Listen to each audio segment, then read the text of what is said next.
ধান দরজা, এই ধান দরজার বাস্তু মানে এন্ট্রান্সে এই ভুলটা করছেন না তো? মানে এখানে ধান দরজার কথাটি আপনি ধান, শস্য বা অন্যের প্রতীক ব্যবহার করে মেন ডোরের বাস্তু হিসেবে বলতে চেষ্টা করছি। মানে আপনার মেন ডোরে যদি ধান বা শস্যের সিম্বল থাকে, মানে অনেক জায়গায় আমি দেখেছি বাস্তু করতে গিয়ে, সেই জন্য বলছি যে তাহলে কিন্তু আজকের এই এপিসোডটা আপনার জানা দরকার, দেখা দরকার। কারণ ধান শুধু ফুড নয়, ভারতীয় সংস্কৃতিকে ধান রিপ্রেজেন্ট করে অন্ন, সমৃদ্ধি, জীবনের ধারাবাহিকতা। নমস্কার, আমি দিব্যশ্রী, আপনারা দেখছেন আমার চ্যানেল অ্যাস্ট্রো বাস্তু। অনেক পরিবারে আমি দেখেছি গিয়ে মেন এন্ট্রান্সে ধান, শস্য, কলস বা শুভ সিম্বল ব্যবহার করা হয়। কিন্তু আমার আজকের কোয়েশ্চেন, সিম্বল রাখলেই কি হবে? না, সিম্বলের সঙ্গে আচরণকে আপনাকে সেক্ষেত্রে ম্যাচ করাতে হবে।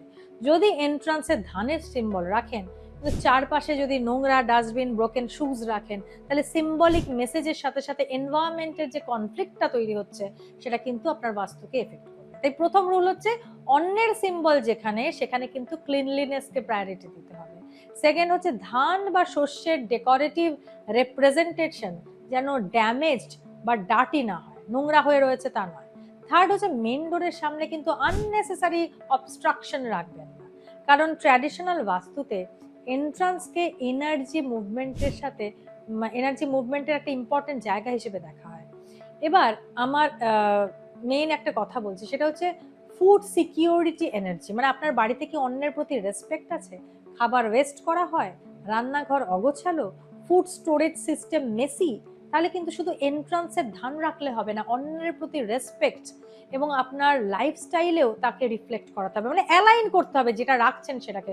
ধানের সিম্বলকে রিমাইন্ডার বানান, ফুড ওয়েস্ট কমান, অন্যকে সম্মান করুন, বাড়ির কিচেন ক্লিন রাখুন।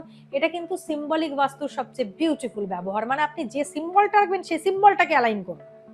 সমৃদ্ধির সিম্বল দরজায় রাখাটা কিন্তু খুব ইজি, কিন্তু সমৃদ্ধির প্রতি সম্মান দেখানো এবং তাকে অ্যালাইন করাটা, সেটা কিন্তু অত্যন্ত কঠিন।